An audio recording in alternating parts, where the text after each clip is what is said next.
Hi, so I'm going to talk about manga versus comics. So I will talk about the vocabulary and which words you need to understand after that. So the difference between a comics and a manga are in my thought and which way I prefer. So what's a comics? So here is the definition given by Scott McCloud. He wrote it on the comics. Understanding comics is the name of the comics. I think you really need to check it out. So here is the three main vocabulary I think you need to know if you want to talk and understand comics. So here is a balloon. So the white part is the balloon, and it's used to flesh out the character and to be more lively so the character can talk. After that you have a panel. So here is a panel from Chester 500. So a panel is a single frame. It can have like a picture, or a drawing, or even a word.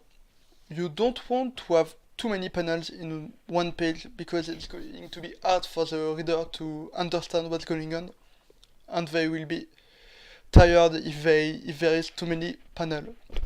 Here we have 4 panels on this page.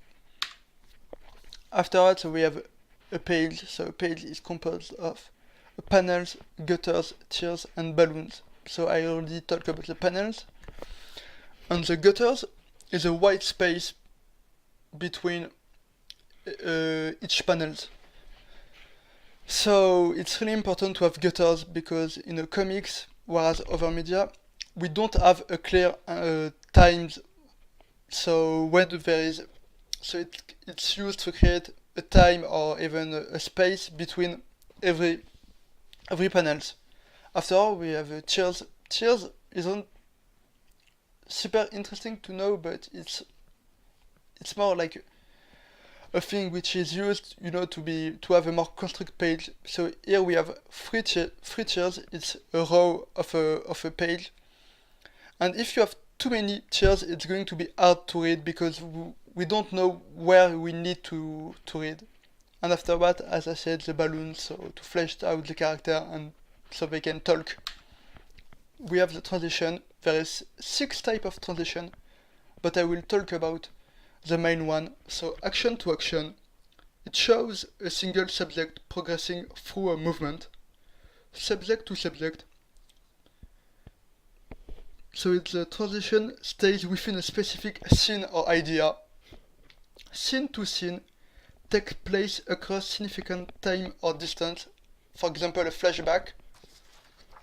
Aspect to aspect shows a different aspect occurring within the same scene. So it's like subject to subject, but there is no time difference between each panels.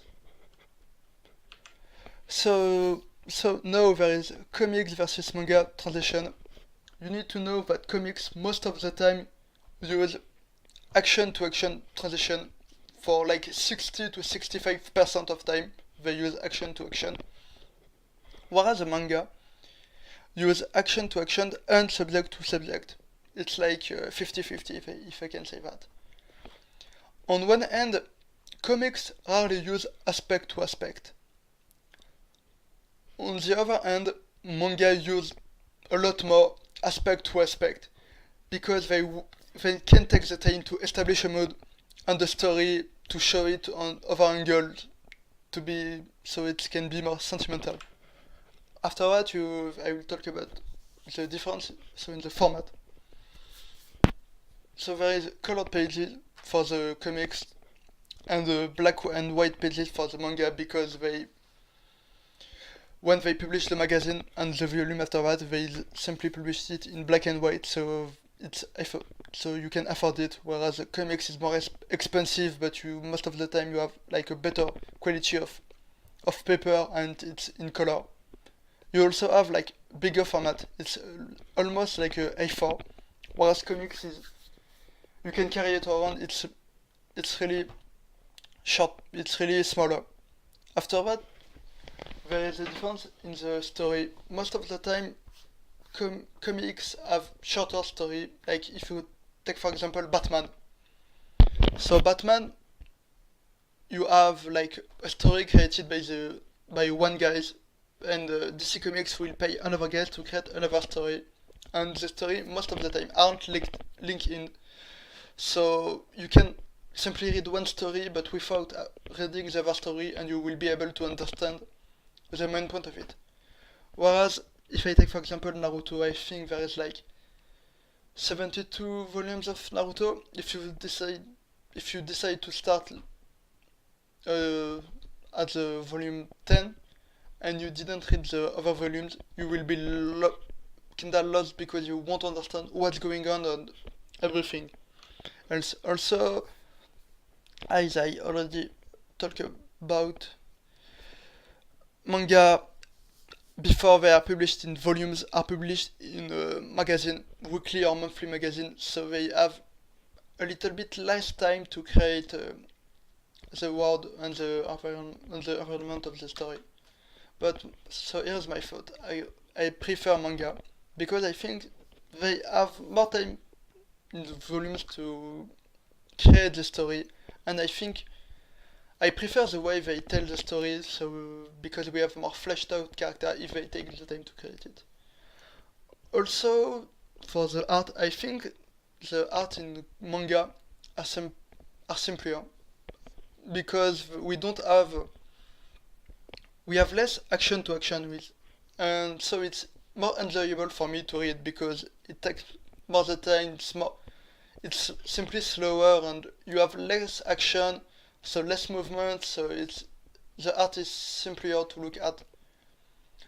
Also, there is like for the comics, sometimes you have like a panel within a panel, so the gutter is in the panel, whereas we don't see this thing in manga. And overall, the manga is panels are more the same, if I can say that. Whereas comics, it can really depend on the author. So here is the panel is from Bamboo Sword. I really recommend it. And this panel, as I said before, is from Scott McCloud. I think you really need to check it out if you want to understand more about comics. So thank you for listening, and see you soon.